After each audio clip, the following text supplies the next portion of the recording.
All right. All right, everyone. Okay.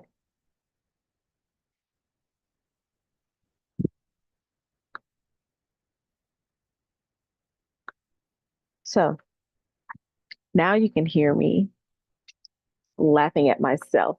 All right. I was just talking. So if you are watching me live, just go ahead and remind me like, hey, V, you are uh, talking and we can't hear you. All right. So let's jump into,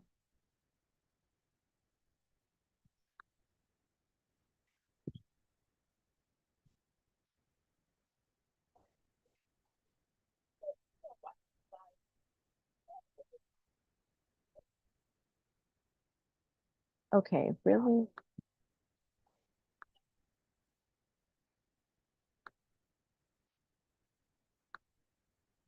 All right. I don't know what's happening on, um, just stay with me, YouTube. Hold on, because I'm trying to, be great and LinkedIn won't let me be great. Talking about it can't find a camera.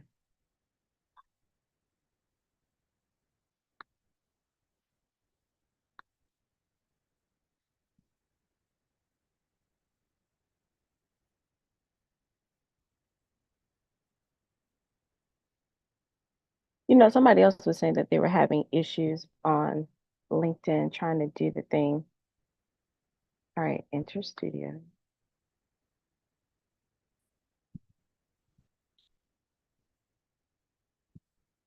If not, we're gonna just rock and roll.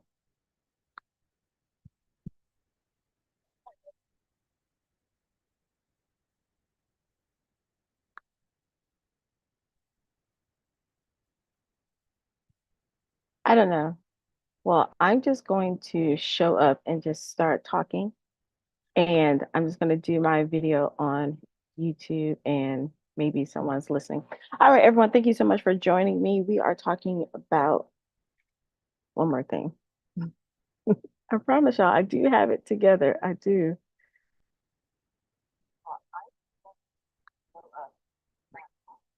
All right, here we go. Like for real, for real. All right, so let's go ahead and jump into this. So the title of this is The Power of Opulent Thinking, Aligning Your Mindset with Metrics for Life and Business Growth. So if you are new to me, thank you, welcome. If you want to understand the foundation of this, go back to my YouTube channel and watch the playlist. There are two foundational videos, and then you can watch lesson one. This is in the framework of the mathematical practices. But before we jump in, I do have a question for you. And I have my notes here so I can stay on track. I said, when was the last time you actually tracked yourself or collected data in your life or your business or in your company for your career? When was the last time you actually, rated yourself, looked at some numbers and some numbers that you can probably think about, like maybe your weight or your evaluations, your finances, a budget. What other some other numbers like time on screen, books you've read, anything that you can track? When was the last time you actually tracked that data and looked at it and then made a decision from that? I believe a lot of times the reason why we're not getting opportunities in our lives is because we're not upleveling our thinking. And we're not upleveling our thinking because we don't know where to think. We don't know where to focus. But if you start looking at the metrics of your life, and there are about 15 areas, and I was doing some more research, I've uncovered about 18 areas of your life where you can track key data points, but we're not going to go through all of those today. We're going to look at this framework. So the framework is the eight standards for mathematical practices, but I'm not going to, do any math with you. But I use this framework because I think it's a great way for us to really start looking at how to uplevel our thinking for the opportunities. All right, so to upload our thinking for the opportunities, LinkedIn, I don't know where the camera is, but maybe you can still hear me. So sorry you couldn't hear me on the intro part. But you can come to my YouTube channel as well. So the second mathematical practice is reason abstractly and quantitatively. Now, these practices, if they can be used starting at the kindergarten level, then we as full-grown adults are capable of being able to reason abstractly and quantitatively. So the mathematical definition of this, so that you can get a bigger understanding of the context we're talking about with metrics for life and business, it is being able to contextualize and decontextualize information, understanding the meaning behind the numbers, and applying abstract thinking to real world situations. So, pretty much how you can put together, break apart numbers and make them make sense. All right. So, like I said, if we expect kindergartners to do this, and if you know my background, then you know I know what I'm talking about in that area. So, why when we get to adulthood and looking at our careers or business or just our overall life, that we start ignoring the numbers, or the only numbers that we focus on is money or just maybe our appearances, but we don't take a deep dive look into the metrics of our life. Or if you do, you're just sitting there with a bunch of data. So I'm going to give you three kind of areas to focus on so that you can start shifting your thinking and then then opening yourself up to more opportunities. So the first area is in the area of peak performance metrics and visionary thinking. And again, you can apply this in your life or as a business owner or in your career. So don't get hung up on this just for like entrepreneurs, because I know that's kind of like a big push, but you can do this in every area of your life. I realized that I was doing this in my career subconsciously. And I was like, well, had I been like more conscious about it and more intentional about it, who knows what would have happened. And the same thing, whatever you approach, you can do this in relationships, anything like that. So peak performance and visionary thinking. So I said there are a lot of, I wrote down that there are a lot of different assessments, and starting off some of the popular personality assessments, the DISC, Strength Finders, Kolbe test, and you can insert your favorite down below. I'm even creating my own type of assessment. You have the Wheel of Life assessment that I've often used at times with clients and things like that. So those assessments, they give you a starting point of different areas of your life. And I think they're a good starting point. But a lot of times I find that you can get hung up on things that don't matter. You can start looking at those data points without understanding what the numbers mean and not aligning them to your vision. So the reason why this is important is because you can have a lot of data points and a lot of things you can track, but if they're not aligning to the vision that you have for your life or your career or the mission, like your goals or your purpose, then it's like, what are we tracking, right? You can have all of these habit trackers, but if they're not moving you in the right direction, then that's where you're starting to get overwhelmed and feeling like things aren't working for you because you're looking at too much, right? So the part where you need to understand is learning how to put together those numbers and apply them to real world situations. What is happening in your life right now? What is the data that you need to focus on right now where your life? So right now where you are in your life. And so if it's something about, let's see, um, I don't even have an example to give you right now, but sometimes you can be tracking things like, let's say, just like the number of books that you want to read because you want to boost up your reading, right, in that area. But then it's like, well, and what are you trying to grow in your life? Are you trying to read books for books' sakes? Because it's different than you just reading 100 books versus reading those 100 books that's going to move you towards a potential goal that you want to have in your life. So let me know if that's resonating with you. That's one small example of looking at your peak performance, because it's great. You should want to read more, but then aligning that to your visionary thinking. What am I reading about? You know, if I'm going to spend this time, where am I putting this energy? And that's what I mean about using the metrics for peak performance and visionary visionary thinking. I also talked about being able to prioritize your your data points, and that's a key example. So you can take all these assessments, you can go to all these coaches, consultants, watch all of these YouTube videos, but if you don't start with your personal vision, then you're just at collecting data, and then that's how you get into data fatigue and you're unable to make a decision in your life. And one thing that to drive this home, and a lot of my examples are education based. When I was doing my dissertation, the first thing that you do for your dissertation is you figure out a question you want to answer, or scientifically a hypothesis or things like that. But the basic part is figure out a question you want to answer to solve.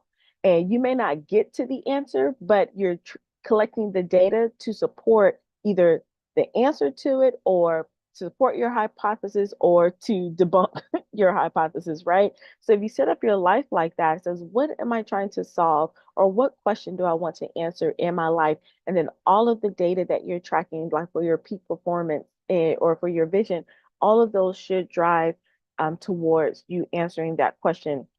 And then we'll get into more about that when we're talking about your leadership. The second area is your financial confidence metric.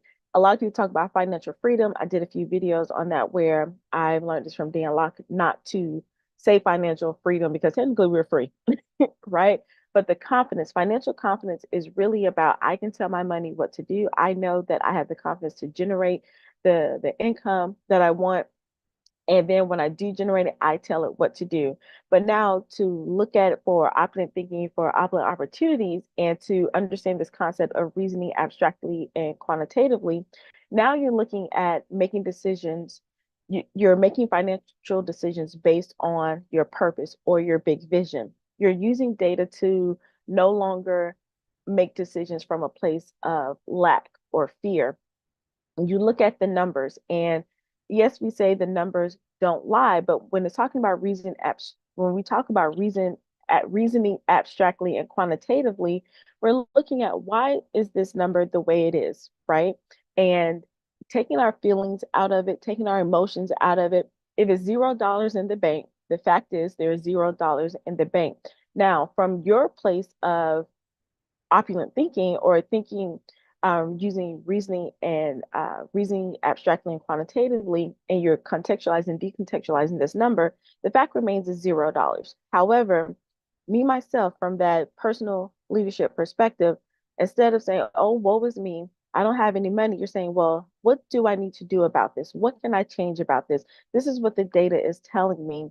Now, I have a few choices to make from that. I can sit here and wallow and whine about it, or I can either, get a different career, or learn a different skill set, or go back and look at my spending habits, and that's your personal budget, your business budget, whatever other budget.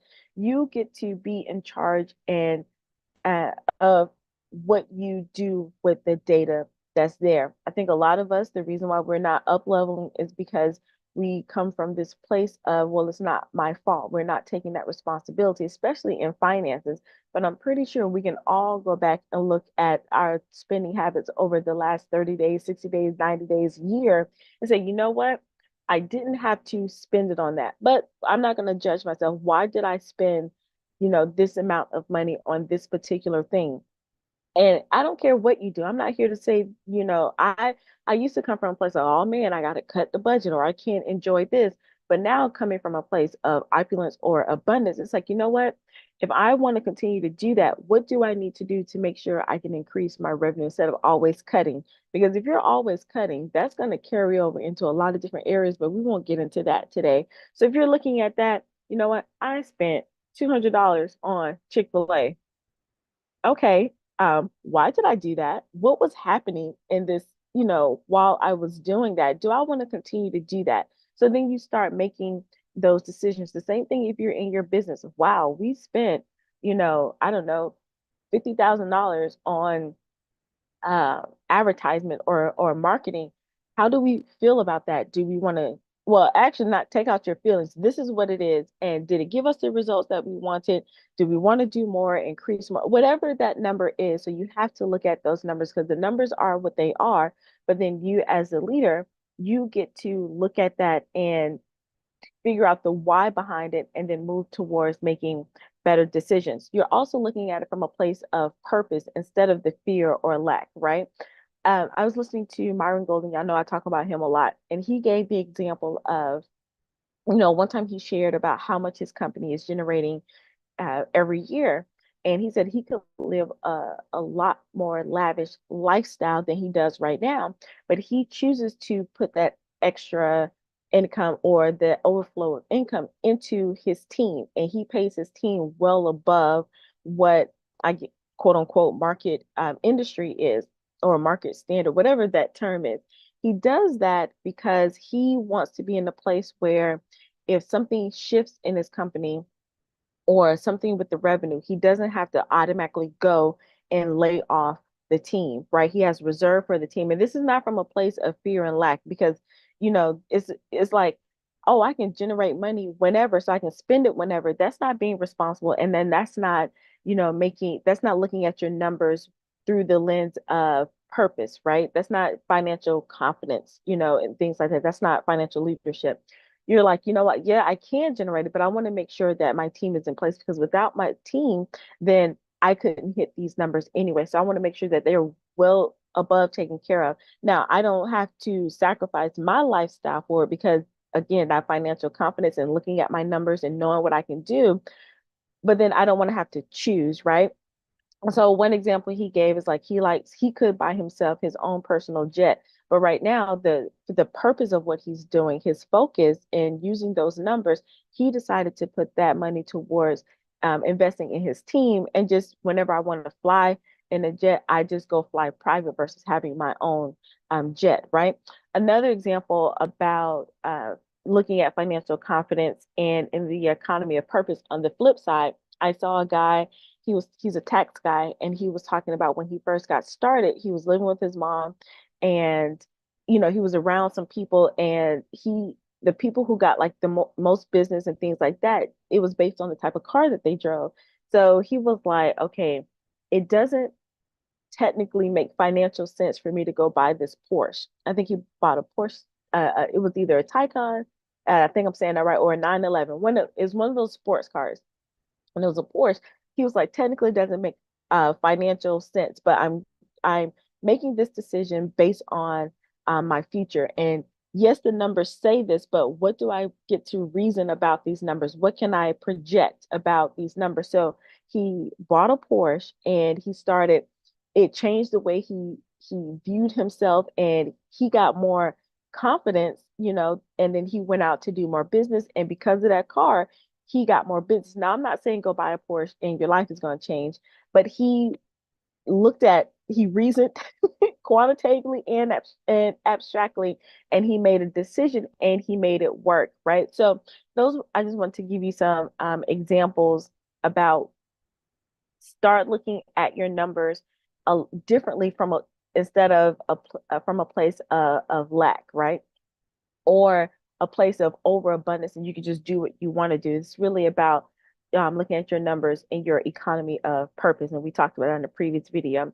The third example of how can we, align our metrics in life, align our mindset and looking at the metrics in our life, our business, our careers is again your leadership metric. And the basic bottom line of leadership is making decisions, right? And there's so many decisions that can be made, but strong leaders only make decisions where it's necessary, and you move everything else out of the way so you don't have decision fatigue. And it's so easy to get decision fatigue, especially if you're a high level leader. Now, being a high level leader is not just in the title or the position in itself. You yourself are a leader. You lead your actual life, okay? And so this is about, and I talked about this in our financial, little segment, but this really is understanding that the numbers do not lie. So personal leadership, you want to get better in your health, and you look at the scale, and the scale say that you're over 15, 20, 30 pounds. Well, it is what it is. So on the one hand, you could say, oh, well, that was my childhood, or, my mom and them didn't do this, or, I'm an emotional eater, all of that. Whoa, whoa, whoa, back up. Our leadership says this is the number.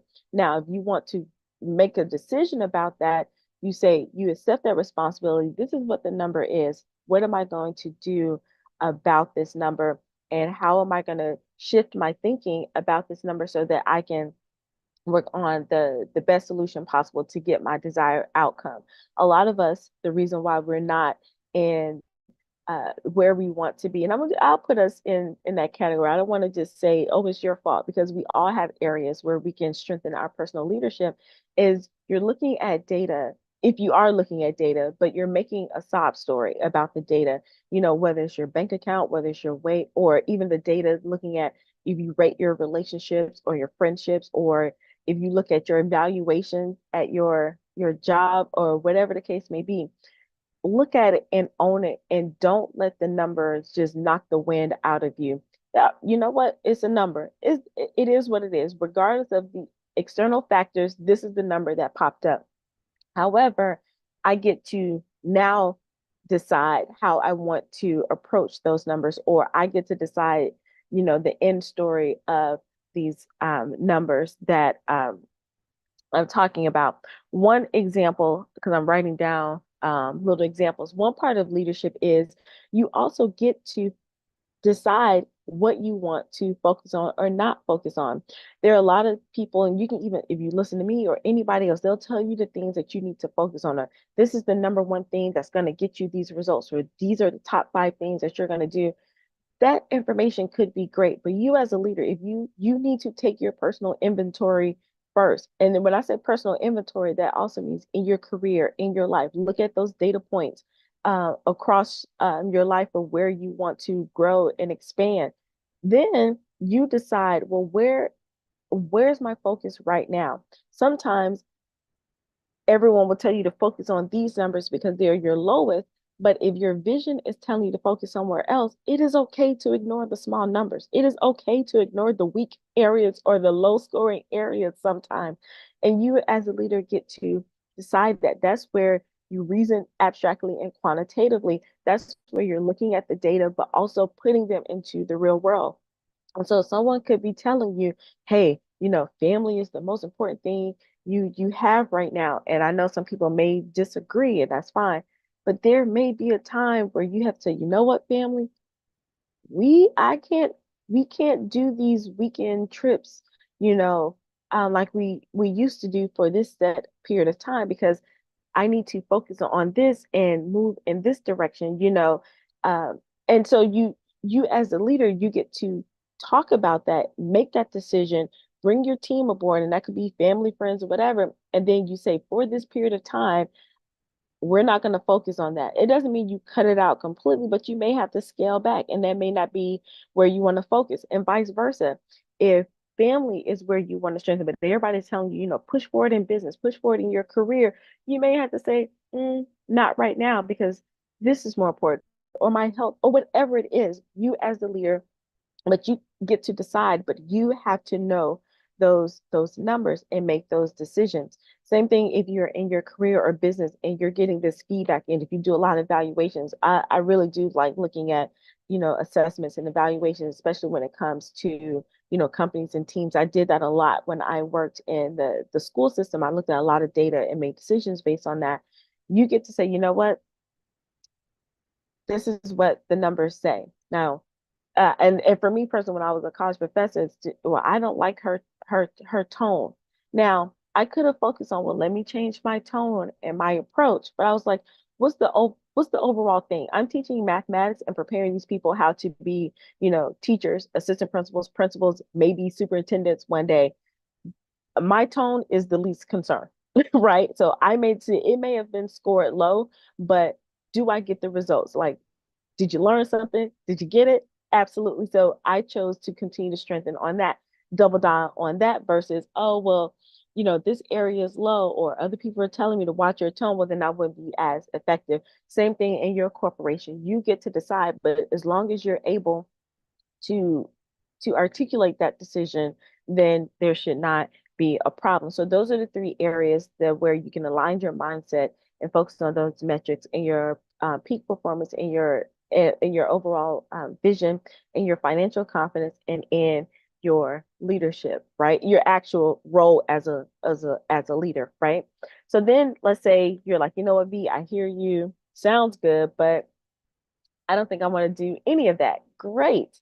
But if you watch my latest video, and I talked about it, The cost of inaction. You don't have to do anything. I'm talking about you don't have to do anything anybody's telling you about. That's why you are you. You get to decide.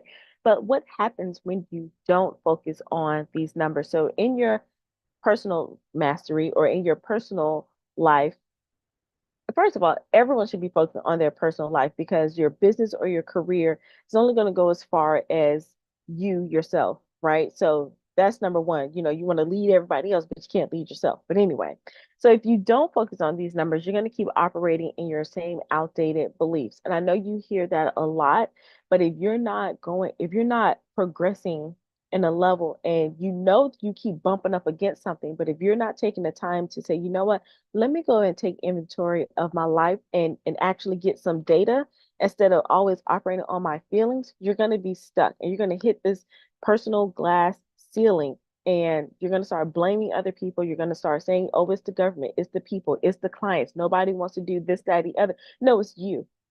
Right. So if you don't do anything, you're going to keep bumping up against that. And then you keep bumping up against something, then you're going to start getting tired and you're going to start declining, slowly dropping. And then what? Right? Then you're gonna hit rock bottom. It's just so much that can start unraveling. So if you don't have to do anything, even if you think your life is good right now, and the enemy, what is it? If you know the quote, put it down there. But of the enemy of great is good, or something like that. Being good is not good enough anymore. You can't just stay the same because if you stay, you're stagnant. And if you're stagnant, just like a line, a lifeline, if it's stagnant, it's dead, right? So the cost of you not doing something, especially focusing on yourself, that's where you get the burnout. That's where you get the, oh, I don't feel fulfilled, or there's no joy in my life because you haven't taken the personal inventory and looked at multiple areas of your life and looked at the data in there. In your finances, that's very easy to look at. You can you'll keep making decisions from a place of lack. And I don't care if you're making 50,000 a year, 500,000 a year, $5 million a year, so forth and so on. Everybody has those levels. And if you're not making decisions based on your purpose and your vision of where you want to go versus where you are, then you're not going to be able to have what you have. That's going to also decline. You're not going to impact the people that you want to have, or then you start becoming from a place of being like selfish. I know it sounds like, what do you mean? There was an example a story I heard from someone. I was on a call and she was talking about one of her clients. She was making $300,000 a year, but she didn't have to do as much because she had a husband that did great.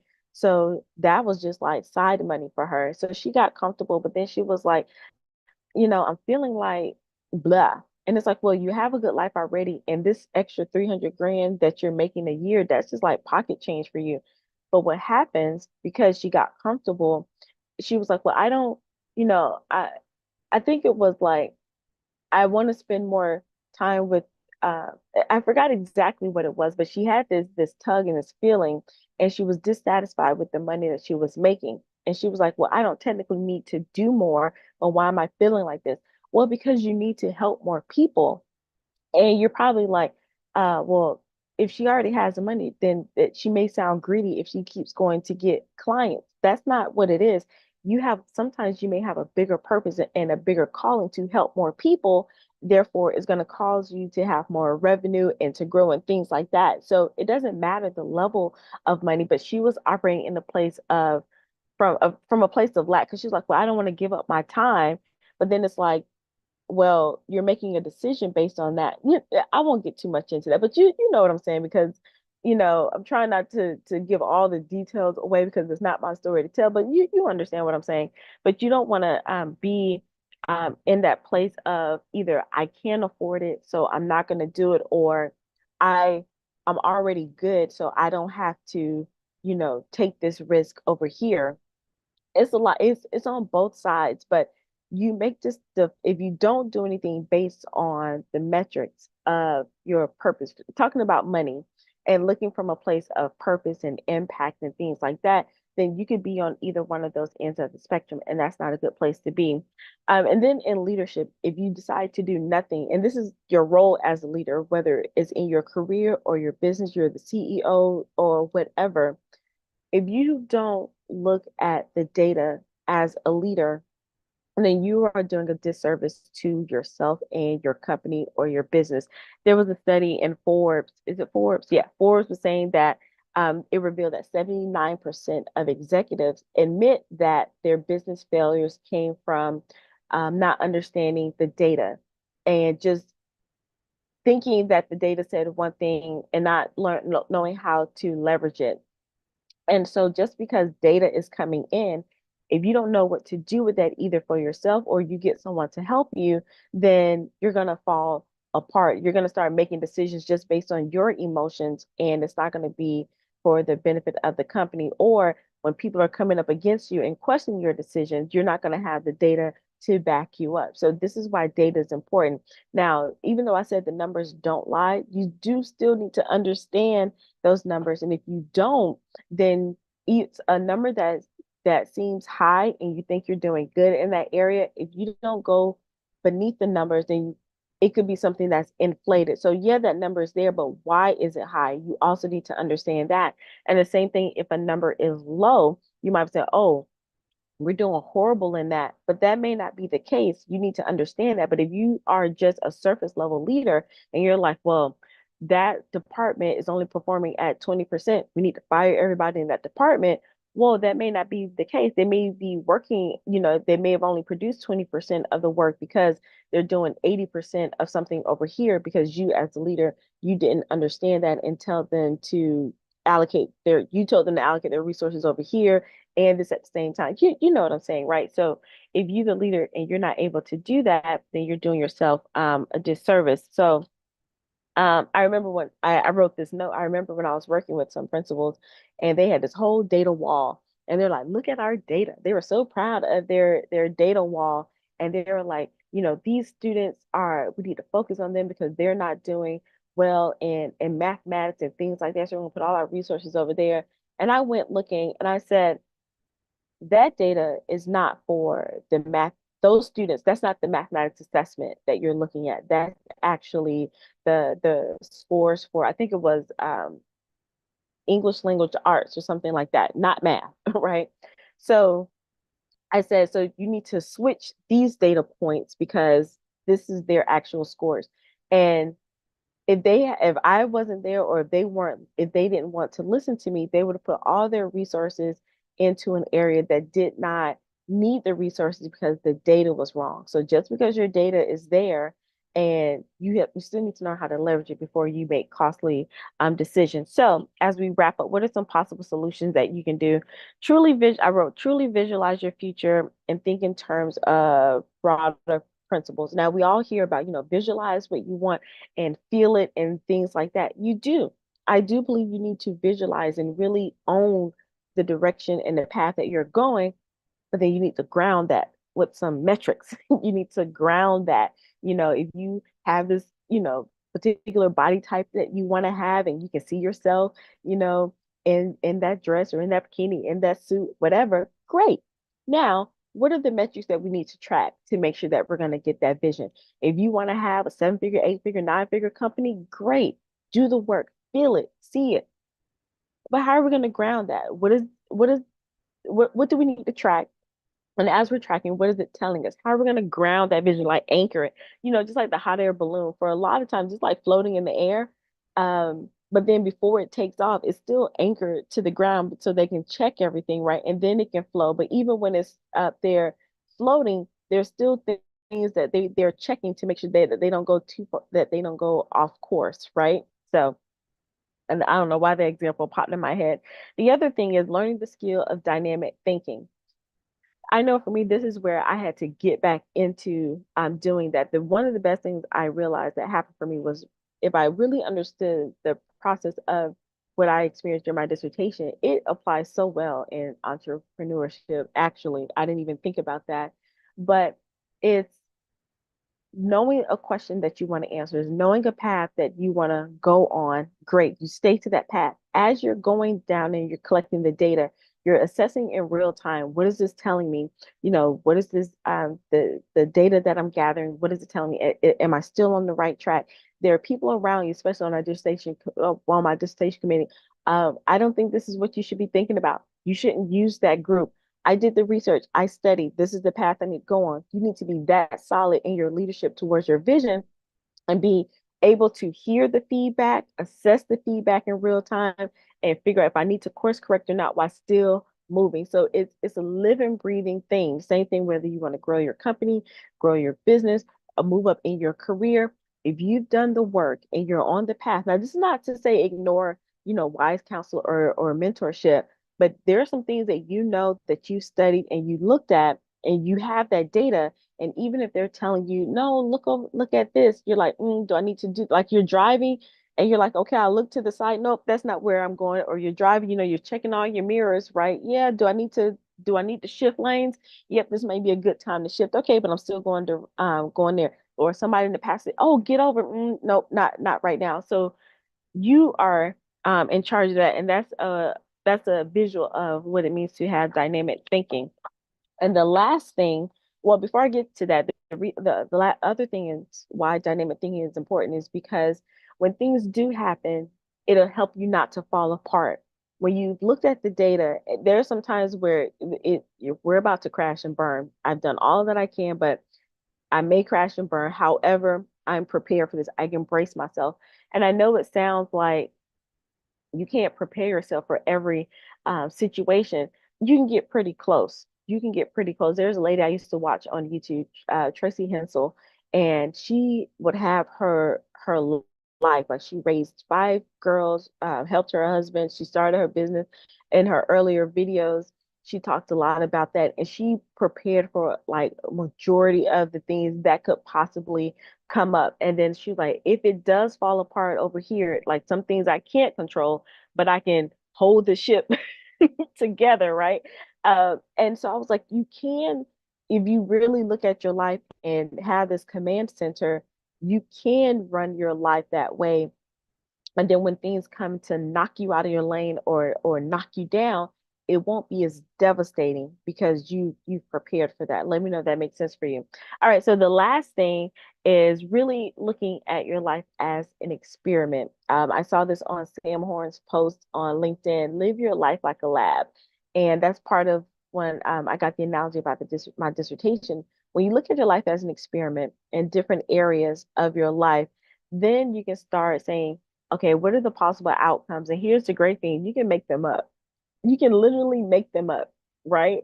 And it will be fun if you take this approach. Like, what would happen if I wanted to build $100 million company? What would that look like?